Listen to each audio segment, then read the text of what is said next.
তায়েফের জমিনে যুবক যুবক পোলাপান আমার এমন মার মারছে,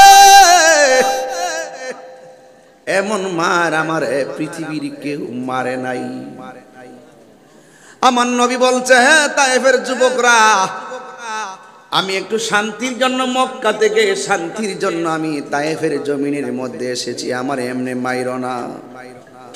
ওরা এমন একটা মারামারি শুরু করলেন, এমন মায়ের আমার নবীরে মারলেন, রক্তে লাল বানাইয়া ফেলাইছে। ওই মুহূর্তে আসমান থেকে জিব্রাইল একটা পাথরের মধ্যে দাঁড়াইছে। ওই পাথরটা আমি নিজের হাতে যায়া দৌড়াইছি তায়েফের জমিনে। ওই পাথরের মধ্যে দাঁড়াইয়া জিব্রাইল আমার নবীরে ডাক দিয়া বলে, নবী গো আমার,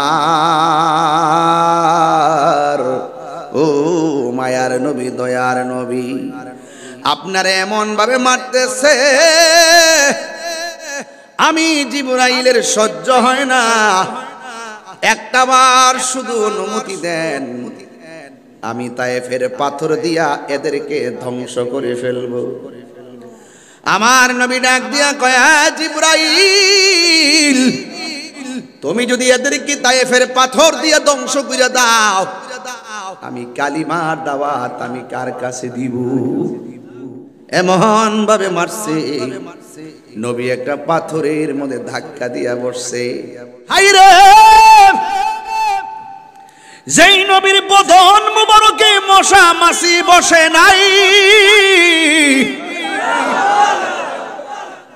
ওই নবীর বদন মুবারকে কেমনে রে পাথর মারলি? সারাদিন দইরা বৃষ্টি হইতাছে, রসুলপুরের পোলাপানে তো সব কইরা প্যান্ডেল সাজাইছে, এরপরেও দি মাহফিলের হাল ছাড়ে নাই। এরপরও দি মানুষগুলা বৃষ্টিতে ভিজা মাহফিলে আইসা বৈশা গেছে। আমার তো মনে হয় ওই তায়েফের জমিনে যদি এই রসুলপুর ইসলামপুরের বেড়াইতগুলা থাকতো, ওরা যে নবীরে পাথর মারছে, ওই পাথরের বরাবর আমাদের মাথা দইরা দিতাম, নিজের মাথা ফাটাইয়া ফেলাইতাম, নবীর বদন মোবারকে একটা পাথরও লাগতে দিতাম না। জাহাঙ্গীর সুন্নি মিডিয়া, সত্যের সন্ধানে আমাদের পথ চলা। সব দলের মধ্যে আমরা এবারও প্রমাণ করছি, একমাত্র সুন্নিরাই বাংলাদেশের সভ্য ভদ্র সুনাগরিক। তারা গাড়ি ভাঙচুর করে না, তারা দুনিয়ার মসনদের চেয়ারের পাগল না, এরা মদিনাওয়ালার পাগল। ঠিক কিনা বলেন? তো এই জন্য আজকে আপনারা যারা এই মাহফিলে এসেছেন, আপনারা চিনেন আমাকে। গত কিছুদিন আগেও আমরা পবিত্র ঈদে মিলাদুন্নবী সাল্লাল্লাহু আলাইহি ওয়াসাল্লামের উপলক্ষে বিশাল বড় জুলুস করছি বাবা না। একবার মাধবপুর পর্যন্ত গেছি, হাই রোড দিয়ে চান্দুরা ডাক বাংলার মাঠের মধ্যে। বক্তব্য মনে আসেনি? আগামীতে আরো সুন্দর হবে ইনশাআল্লাহ। তবে কিছু লোক আছে মিলাদুন্নবী সাল্লাল্লাহু আলাইহি ওয়াসাল্লামের বিরোধিতা করে, আছে কি না? বিরোধিতা করে। বিরুদ্ধবাদীরা যতই বিরোধিতা করুক, মিলাদুন্নবী জুলুস কেবল বাংলাদেশে সীমাবদ্ধ নয়, এটা বাংলাদেশ পেরিয়ে প্রায় 152টা দেশে চলে গেছে। এই জন্য দিন শেষে নবীর প্রেমিকদের বিজয় হবে। আপনি যত বেশি নবীর আশেক হবেন, আপনি তত বেশি গরিব হবেন। যত বেশি নবীর আশেক হবেন, আপনি তত বেশি পরীক্ষার সম্মুখীন হবেন। ঠিক নেই? তো আমরা দুনিয়া চাই না, আমরা আখিরাত চাই। এই দুনিয়া আমরার কাছে তুচ্ছ, আখিরাত আমরার কাছে সবার শ্রেষ্ঠ। ঠিক না? আল্লাহর হাবিব 4 জন মহিলাকে জান্নাতের শুভ সংবাদ দিয়েছেন। কয়জন? এর মধ্যে প্রথম নম্বর মহিলার নাম হলো, যেই মহিলাকে আল্লাহ পাক স্বয়ং নিজে সালাম দিয়েছেন, ওই মহিলার নাম হলো হযরতে খাদিজাতুল কুবরা রাদিয়াল্লাহু তাআলা আনহা, যিনি আমার নবী পাকের প্রথম স্ত্রী ছিলেন।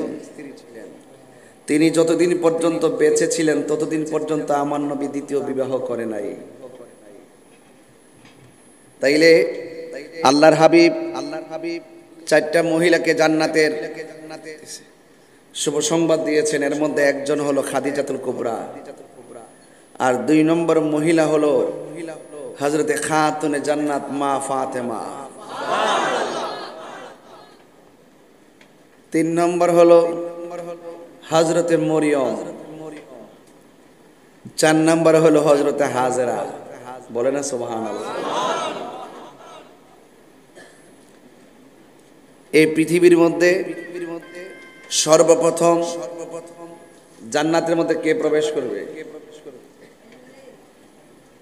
এই পৃথিবীতে সর্বপ্রথম জান্নাতে প্রবেশ করবেন রাহমাতুল লিল আলামিন। আমরা এমন নবীর উম্মত, নবীর আগে কেউ জান্নাতে যেতে পারবে না। রাসূল বলেন আমি জান্নাতে যাওয়ার পর একটা মহিলা প্রবেশ করবে। সুবহানাল্লাহ বলবেন না? মহিলাদের মধ্যে একটা মহিলা প্রবেশ করবে। এই মহিলাটার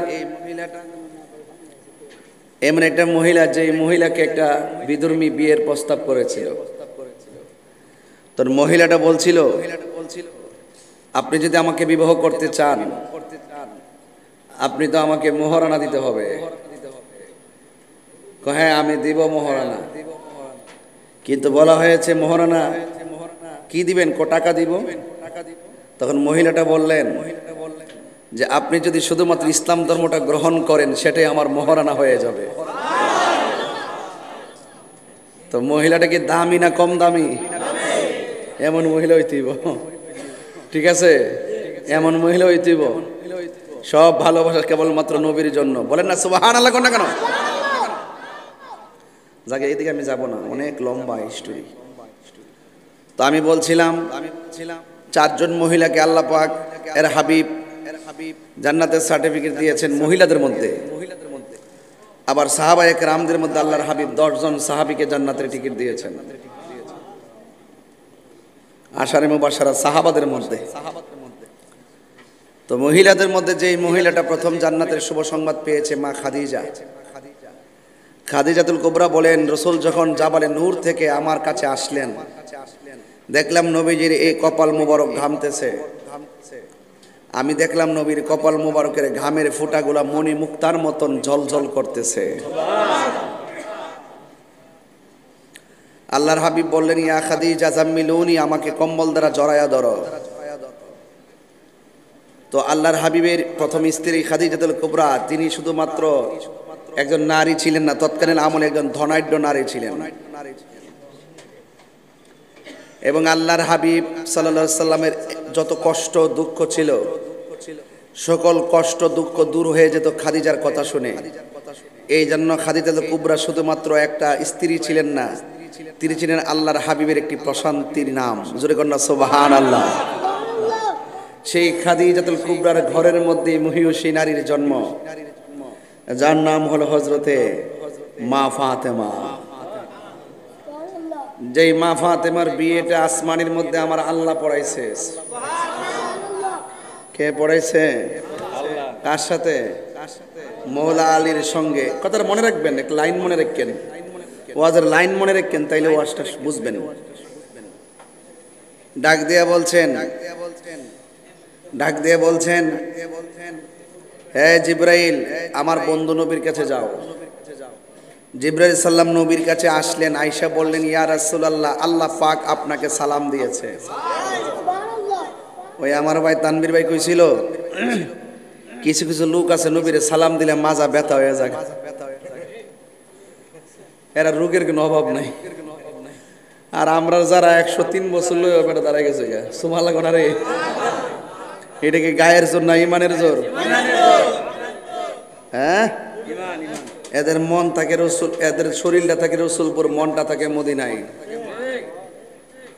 ওই খাদিজাতুল কুবরা রাদিয়াল্লাহু তাআলা আনহার ঘরে হযরতে ফাতেমা। আল্লাহ বলেন, হে জিবরাইল, আমার বন্ধুর কাছে যাও। বন্ধু নবীরে গিয়ে আমার সালামটা দিয়া বলবা, ফিল মালাইল আলা, আসমানের মধ্যে আমি আল্লাহ যে ছেলে আর মেয়ের বিয়াটা পড়াইছিলাম, এই বিয়াটা যেন রসুল দুনিয়াতে পড়ায়। তো আল্লাহর হাবিব মসজিদের মধ্যে বসে আছেন। আনাস ইবনে মালিক রাদিয়াল্লাহু তাআলা আনহু বলেন, আমরা নবীজিকে নিয়ে মসজিদের মধ্যে বসা। ওই মুহূর্তে আল্লাহর হাবিব আলীকে বললেন, হে আলী,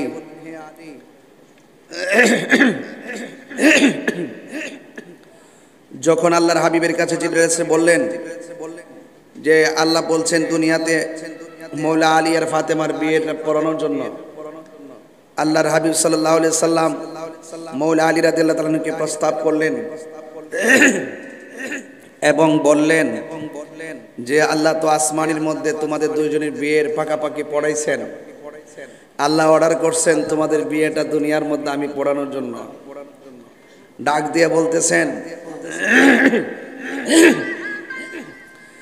দিয়ে বলতেছেন হে আলী, তুমি যদি আমার ফাতেমারে বিয়ে করো তাইলে তুমি কি মহারণা দিবা? মৌলা আলী রাদিয়াল্লাহু তাআলা বলতেছেন, ইয়া রাসূলুল্লাহ, আমার তো কোনো কিছু নাই। রাসূল করিম সাল্লাল্লাহু আলাইহি সাল্লাম বললেন, তুমি যে বদরের যুদ্ধ করছো, বদরের যুদ্ধের মধ্যে একটা লৌহ বর্ম পাইছিলা, তুমি এটা বিক্রি করে দিবা। হযরতে আলী রাদিয়াল্লাহু তাআলা এই যুদ্ধের লৌহ বর্মটা হযরত উসমান যুন্নুরাইনের কাছে বিক্রি করলেন 400 দিরহাম। কয়শো দিরহাম? 400 দিরহাম। যেই মাত্র 400 দিরহাম বিক্রি করলেন, এই 400 দিরহামই ছিল মৌলা আলীর বিয়ের মধ্যে মহারানা। জোরে কন্যা সুবহানাল্লাহ। এই কমে গেছে। তো আল্লাহর হাবিব বলেন, হে আলী, তোমার বিয়ে যখন আসমানে হয়েছে, তুমি কি জানো তোমার বিয়ের মধ্যে সাক্ষী কত ছিল? আল্লাহ রাব্বুল আলামিন হাবিব বলেন, তোমার বিয়ের মধ্যে সাক্ষী ছিল 40,000 ফেরেশতা। 40,000 সানাতিন। এই যুবক ভাইরা,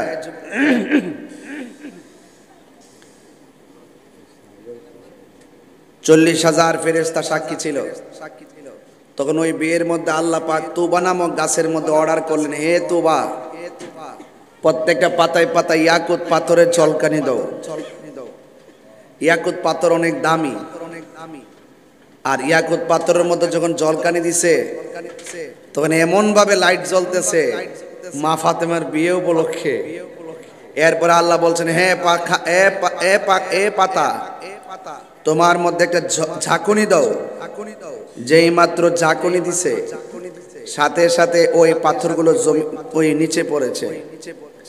নিচে পড়ার পরে সকল হুররা ওই ছোট ছোট পাথরগুলো তারা পিরিজের মধ্যে তুলতেছিল। এটা তুইলা তুইলা, এত দামি পাথর, একটা পাথর বিক্রি করলে পৃথিবীটা কিনা যাবে। বলেন না সুবহানাল্লাহ। এমন দামি দামি পাথর তারা উঠাইয়া কি করছে, মা ফাতেমার বিয়ের মধ্যে সালামি দিছে। এই যে সালামি ওই দিন থেকে দেওয়া শুরু হইছে, এখনো সালামি দিতেছে কিয়ামত পর্যন্ত। হ্যাঁ, মাইকটা চলে না, এই বক্সটা একটু বন্ধ আছে, সাউন্ড ওই যে এটা মনিটরটা। কিয়ামত পর্যন্ত, এখন ঠিক আছে, কিয়ামত পর্যন্ত এই সালামি দিতেই থাকবে। তাইলে গতকালও দিছে, আজকেও দিছে, কালকেও দিব, কিয়ামত পর্যন্ত দিব। তো খাতুন জান্নাত মা ফাতেমার এই ভালোবাসা আর মৌলা আলীর প্রেমে শিখতে হইয়া সেই দিন থেকে যে হুররা দিতে আছে, এখনো দিতেছে। তা আমাদের উচিত কি, কিয়ামত পর্যন্ত আমরা তাদের শান গাওয়া। কথা বলেন ঠিক কি না? এই জন্য কোন ওয়াজ এত সহজ জিনিস না, অনেক কঠিন। ওয়াজ শোনার নাম না, ওয়াজ ধারণ করার নাম। আর ওই মৌলা আলী রাদিয়াল্লাহু তাআলা আনহুর সাথে যখন বিয়ে হলো, তাদের ঘরের মধ্যেই সন্তান ইমামে হাসান, ইমাম হুসাইন। তাহলে রাস্তাটা ক্লিয়ার তো? রাস্তাটা ক্লিয়ার তো? ইমাম হাসান হুসাইন। আখাযা বিয়াদি হাসানিন ওয়া হুসাইনিন। আমার নবী একদিন হাসান হুসাইনের হাতের মধ্যে ধরলেন। হাতে ধরার পরে আল্লাহর হাবিব বললেন, এই দুইজনকে যে ভালোবাসবে সে যেন আমি নবীরে ভালোবাসি। শুধু আমি নবীরে ভালোবাসলে চলবে না, ও আবাহুমা, তাদের আব্বাকে ভালোবাসতে হবে। শুধুমাত্র ওর আব্বাকে ভালোবাসলে চলবে না, ওয়া উম্মাহুমা, তাদের মাকে ভালোবাসতে হবে। এই চারজনকে যে ভালোবাসবে, এই দুইটা আঙ্গুল যেমন, আমিও তাদের সঙ্গে জান্নাতে এমন ভাবে থাকবো। এই জন্য রাসূল বলছেন, মান আহাব্বাল হাসানা ওয়াল হুসাইনা ফাকাদ আহাব্বানি, যে আমার হাসান হুসাইনকে ভালোবাসবে সে যেন আমি নবীরে ভালোবাসলো। রাসূল বলেন, আমার আহলে বায়াত হলো নূহ নবীর কিস্তির মতন। নূহ নবীর সময় যখন বন্যা হইছে, নৌকাতে যে উঠছে সেই বেঁচে গেছে, যারা উঠে নাই তারা কি হইছে? ধ্বংস হইছে। তো ঠিক আমার নবী বলেন, আমার আহলে বায়াতের মহব্বত যার অন্তরে থাকবে, নূহ নবীর নৌকাত লাগছিল বাতাসের ঢেউ, আর আমার প্রেমিকের গায়ে লাগবে বাতেলদের ঢেউ। বাতেল, সুবহানাল্লাহ বাবা, বাতেল বাতেল বাতেলের মধ্যে একটা হইবে আহলে হাদিস। কথা কন ঠিক কিনা? অর্থাৎ যত বাতেল দুশমন রাসূল আছে, এটাও একটা তুফান। এটা কি তুফান? এই তুফানের ঢেউ লাগবে, ঢেউ। নূহ নবীর নদীতে বাতাসের ঢেউ লাগছে, বাতাসে ডুববা মরছে, আর আমার উম্মতের মধ্যে ওই বাতাসের ঢেউ লাগতো না। আমার দুশমন থাকবে কিছু, ওই দুশমনদের ঢেউ লাগবে। দুশমনরা তোমাকে টাকা পয়সা দিয়ে চলে বলে কৌশলে তোমাকে বেঈমান বানাবার চেষ্টা করবে। যাদের অন্তরের মধ্যে আহলে বায়াতের মহব্বত থাকবে, তাদেরকে কখনো দুশমন বাতিল বানাইতে পারবে না। তো এই জন্য আহলে বায়াত হলো ঈমানের অবিচ্ছেদ্য অংশ। আহলে বায়াত ঈমানের অবিচ্ছেদ্য অংশ, তাদেরকে ভালোবাসতেই হবে, ঠিক কি না? এই মসজিদে নামাজ হয়নি, নামাজের মধ্যে দুরূদ শরীফ পড়া হয়, আল্লাহুম্মা সাল্লি আলা মুহাম্মাদিউ ওয়া আলা আলে মুহাম্মাদ। আমরা দুরূদ পড়লাম নবীর উপরে, এরপরে যে বলছে ওয়া আলা আলে মুহাম্মদ, নবীর বংশধর। এই আল মানে আহাল, আহাল থেকে আহলে বায়াত। তাইলে নবীরে নামাজে সালাম দেওয়া লাগে, আবার নবীর আহলে বায়াতকেও সালাম দেওয়া লাগে। আল্লাহ মানা নবী মানা নয়, নবী মানলেই আল্লাহ মানা হয়। কথা বলেন ঠিক কিনা? আমি যে কথাগুলো বলতেছি, এটা যদি আমি সুর দিয়ে কইতাম 1 ঘন্টা লাগলো। কয় ঘন্টা? 1 ঘন্টা লাগলো। এই জন্য আমি একটু কথা বললে বুঝাই লিছি আর কি। তবে আপনার কি বুঝতে অসুবিধা হইছে? আবার বলেন, আল্লাহ মানা নবী মানা, নবী মানলেই আল্লাহ মানা। এই কথা তাহিরি কয় না, স্বয়ং আল্লাহ তাআলা কয়। আল্লাহ মানা নবী মানা নয়, নবী মানলেই আল্লাহ মানা হয়। কথা বলেন। এই জন্য আমার যুবক ভাইয়েরা, আমার মুরব্বী বাবানীরা, কি দিয়ে আওয়াজ বুঝাবো? আল্লাহ রাব্বুল আলামিন কোরআনের মধ্যে বলে দিয়েছেন, কুল লা আসআলুকুম আলাইহি আজরান ইল্লাল মাওয়াদ্দাতা ফিল কুরবা।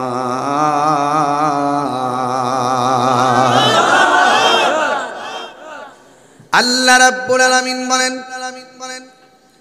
এ বন্ধু আপনি বলে দেন, আমি তোমাদের কাছে কিছুই চাই না।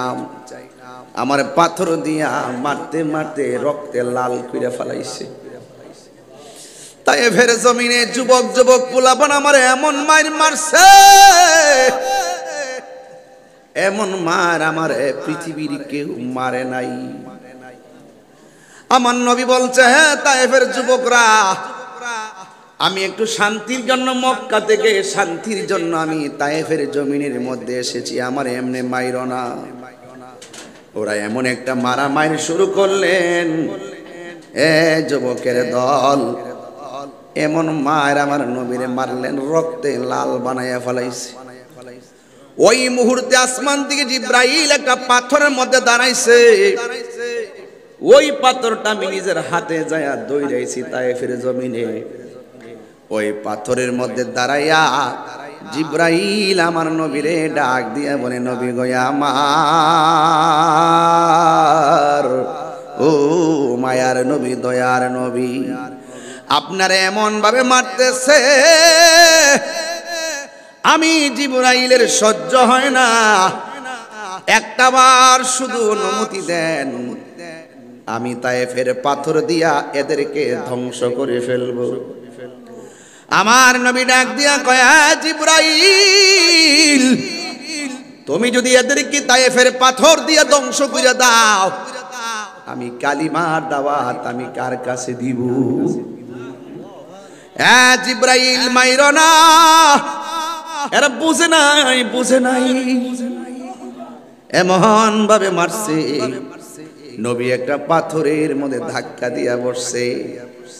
আমি যখন গেলাম তায়েফে, যাইয়া দেখলাম পাথরটা এখনো সেখানে আছে। যাইয়া দেখলাম পাথরটার ভিতরে এখনো নবীর রক্ত মোবারক লেগে আছে। অনেকে হাত দিয়া চুমা দেয়, অনেকে হাত দিয়া চুমা দেয়, অনেকে মোবাইলে ভিডিও ধারণ করে। আমি ভিডিও ধারণ না কইরা পাকিস্তানিদের পাওয়ার ফাঁক দিয়ে আমার মুখটা ঢুকাইয়া ওই পাথরের ভিতরে জিহ্বা দিয়া চাটতে শুরু করলাম।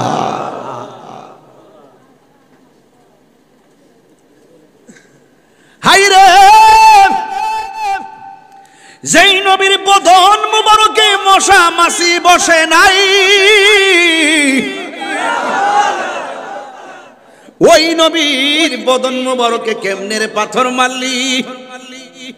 সারাদিন দইরা বৃষ্টি হইতাছে, রসুলপুরের পোলাপানে তো সব কইরা প্যান্ডেল সাজাইছে, এরপরেও দি মাহফিলের হাল ছাড়ে নাই। এরপরও দি মানুষগুলা বৃষ্টিতে ভিজা মাহফিলে আইসা বৈশা গেছে। আমার তো মনে হয় ওই তায়েফের জমিনে যদি এই রসুলপুর ইসলামপুরের বেড়াইতগুলা থাকতো, ওরা যে নবীরে পাথর মারছে, ওই পাথরের বরাবর আমাদের মাথা দইরা দিতাম, নিজের মাথা ফাটাইয়া ফেলাইতাম, নবীর বদন মোবারকে একটা পাথরও লাগতে দিতাম না।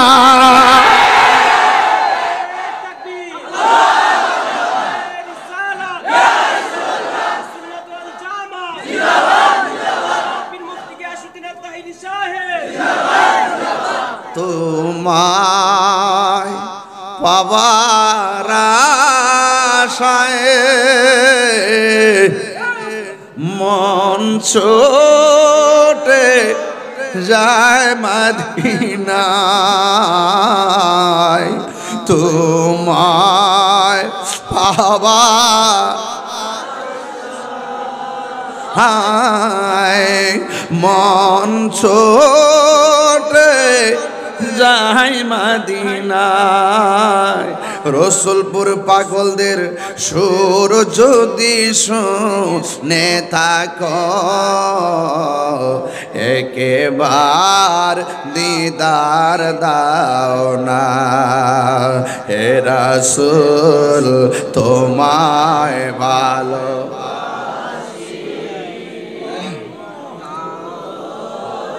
শুধুই মুখে না, জান্নাতের আশায় নয় হে রাসূল, জাহান্নামকে ডরি না। তোমায় পাওয়ার আশায় মন ছোটে যাই মদিনা। আল্লাহু আকবার বলবেন না? এই তাহিরির সুর যদি শুনে থাকো, একেবার দিদার দাও না। হে রাসূল তোমায় ভালোবাসি, অন্তরে সদয় মুখে না, জান্নাতের আশায় নয় হে জাহান্নামকে ডরি না। একটা জবান বন্ধ রাখবেন না, মহব্বতে মায়ার সুরে বলুন সুবহানাল্লাহ। আমি বলছিলাম আমার নবী বলে আমার রক্ত জড়াইছে, আমার পাথর মায়েরা রক্তে লাল বানায় ফেলাইছে। আমি তোমাদের কাছে রক্তের বদলা চাই না। নবী গো কি চান? আমার নবী বলেন আমি চাই শুধু আমার আহলে বায়েতের মহব্বত। এ আমার যুবক ভাইয়েরা, আহলে বায়েতকে মৌলা আলী রাদিয়াল্লাহু তাআলা আনহু যার ব্যাপারে আমার নবী বলেছেন আনা মাদিনাতুল ইলমে ওয়া আলিয়ুন বাবুহা, আমি নবী হইলাম এলেমের শহর আর আমার আলী হইল সেই শহরের দরজা। এই জন্য আমার যুবক ভাইয়েরা, আমার মুরব্বী বাবারিরা, ওই নবী বলেন 2 নম্বর হলো ফাতেমা, 3 নম্বর হলো ইমামে হাসান, 4 নম্বর হলো ইমামে হুসাইন। আমরা সুন্নি, আমরা কি সুন্নি? আমরা সব সময় দেখছি আমরা কোনো না কোনো ভাবে বিভিন্ন দিকে ডাইভার্ট হয়ে থাকি। এখন থেকে কিন্তু সমীকরণ পাল্টাইলেই দিব। যেইভাবে মাজার ভাঙতেছে, যেইভাবে জশ্নে জুলুস আক্রমণ করতেছে, যেভাবে সুন্নি আলেমদেরকে হুমকি দিতেছে, আপনারা জানেন আহলুস সুন্নাত ওয়াল জামাত বাংলাদেশের মাননীয় চেয়ারম্যান আল্লামা কাজী মঈনুদ্দিন আশরাফি হুজুরকে হত্যার হুমকি দিয়েছে, নাউজুবিল্লাহ। এবং আহলুস সুন্নাত ওয়াল জামাত বাংলাদেশের নির্বাহী মহাসচিব আমার আইডল আইকন আল্লামা উপাধ্যক্ষ আবুল কাসিম মোহাম্মদ ফজলুল হক হুজুরকে হত্যার হুমকি দিয়েছে, নাউজুবিল্লাহ। এবং তারা বলেছে আল্লামা শহীদ ফারুকীকে তারা এইভাবে শহীদ করেছে। আমি অনতিবিলম্বে আমি প্রশাসনকে বলবো, আমাদের মানববন্ধনের মাধ্যমে প্রেস ক্লাবে জানান দেওয়া হয়েছে, এই ফেসবুক আইডি থেকে কে বা কারা এইভাবে ওপেন হুমকি দিচ্ছে, অনতিবিলম্বে তাদেরকে শাস্তির আওতায় আনতে হবে। ঠিক কিনা বলেন? আমরা ঐক্যবদ্ধ থাকলে ইনশাল্লাহ মঞ্জিল মুকসুদে পৌঁছতে পারবো। তবে একটা কথা বইলা দিয়া যায়, জীবনে বহুত রাজনীতি করছেননি? কথা কেন করছেননি? গড়াই না খাওয়ান দিয়ে গেছে না কিতা, 3 বেলা মাছটা সকালে ফ্রিজ গোস্ত ডোহাই দিয়ে গেছে। জীবনে বহুত করছেন। এবার নবীর মহব্বতে সুন্নিয়তটারে বাংলাদেশের ভিতরে একটা অবস্থান তৈরি করেন। কথা কোন ঠিক কিনা? সুন্নির বুট সুন্নিরই দিব, অন্য কোথাও দিব না। কথা কোন ঠিক না বেটি? এই জন্য আপনারা এখন থেকে শুধুমাত্র ওয়াজ মাহফিলে সীমাবদ্ধ না, আমাদের রাজনীতির মাঠ দখল করতে হবে। নাইলে আস্তে আস্তে আস্তে আস্তে বিভিন্ন দলগুলো আমাদেরকে কুণ্ঠাসা করার জন্য উপেনে গোপনে ষড়যন্ত্র শুরু করছে। কথা কোন ঠিক কিনা? এই জন্য সবাইকে একমত আছেন ইনশাল্লাহ? থাকবেন তো, পাশে থাকবেন তো ইনশাল্লাহ? ভুলে যাবেন গে তো, পরে বান্ডেল দিব রাত্রাই না ঘুরে যাবেন গে। আমরা বান্ডেলের কাছে ব্যস্তাম না,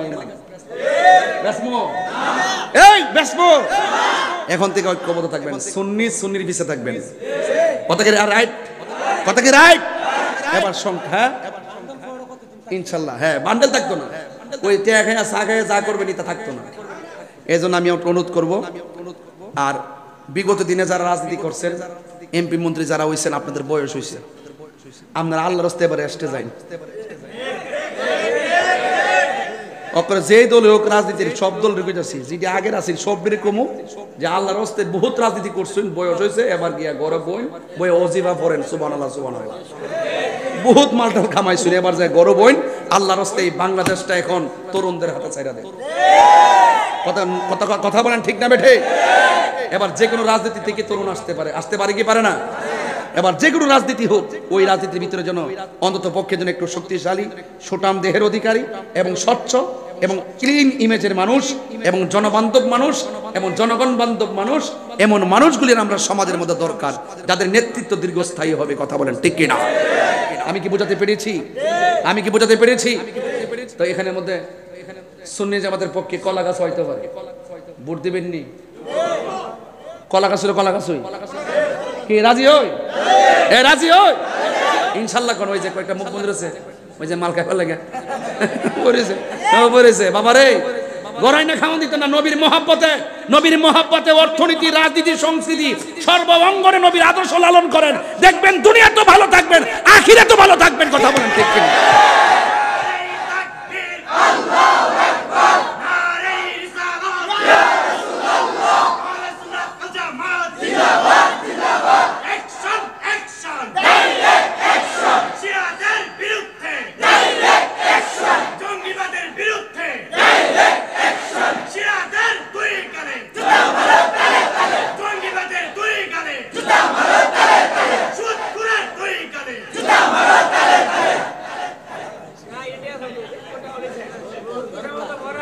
এটা তাহেরের ফুত, তাহেরের মুরিদ মানে আগুন।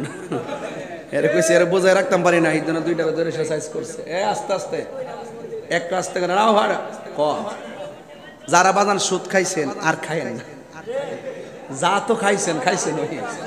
এবার গোপনে তোবা করলেন যে আল্লাহ যা খাইছি মাফ করে দাও, আর খাইতাম না, আর খাইতাম। আর এই মসজিদের সভাপতি কিন্তু সুদ করে বানাইতাম না। একবারে দেখা অক্ষরে সুন্দর দিকে ভাষা নামাজ পড়ে দাঁড়িয়ে দূরিয়ে আছে, সুন্দর একটা নম্র ভদ্র দিকে বানাইবেন, কারণ তখন আল্লাহর রহমত এই বংশ নাজিল হবে। কথা কোন ঠিক কিনা? আর আমার তো ফলামান্ডি কইছে না যে মসজিদের যে কন্ডিশনটা, আপনারা সকলে মিললে একবার একটা দিনে একটা মাহফিল করবা শুধু মসজিদের উন্নয়নের জন্য, ঠিক আছে নি? অন্তত পক্ষে 15-16 লাখ টাকা লয়ে নামলো মসজিদের মোটামুটি একটা বাপ দর্বনীয় ইনশাল্লাহ। এক সময় আইসা শীতের সিজনে আইসা এটারে একটা নমুনা ধরাইতে হইব। অনেকগুলা টিন দেখলাম একবার ইয়ে হয়ে গেছে। কি হয়ে গেছে? ইয়ে হয়ে গেছে। অন্তত পক্ষে ফ্লোরটা পাকা করে, শুনেন না, এই তো কথা বলছে বাজার হয়েছে। অন্তত পক্ষে ফ্লোরটা পাকা করে সাইডে ওয়াল দিয়া হইলে উপরে টিন দেওয়া হইলে অসুবিধা নাই। অন্তত পক্ষে এইভাবে তো করা যায় নি? আশেপাশে সমস্ত বাড়ি তো বিল্ডিং, তো মসজিদেরকে টিন থাকতো, ইতা হইতো না, ঠিক না? ওইব ইনশাল্লাহ, কথা কোনা আর ওইব ইনশাল্লাহ, ইনশাল্লাহ কোন না গেলে এখানে হুসাইনি প্রেমিক আওয়াজ হবে, হুসাইনির প্রেমের আওয়াজ হবে। কথা কোন ঠিক কিনা? আজকে এখানে মসজিদে থাকার কারণে মাহফিলটা খারাপ হয়েছে? আমি কি কোনো দলিল ছাড়া কথা কইছি? ঘটনা ছাড়া কিন্তু কোনো অঘটনা কইছি?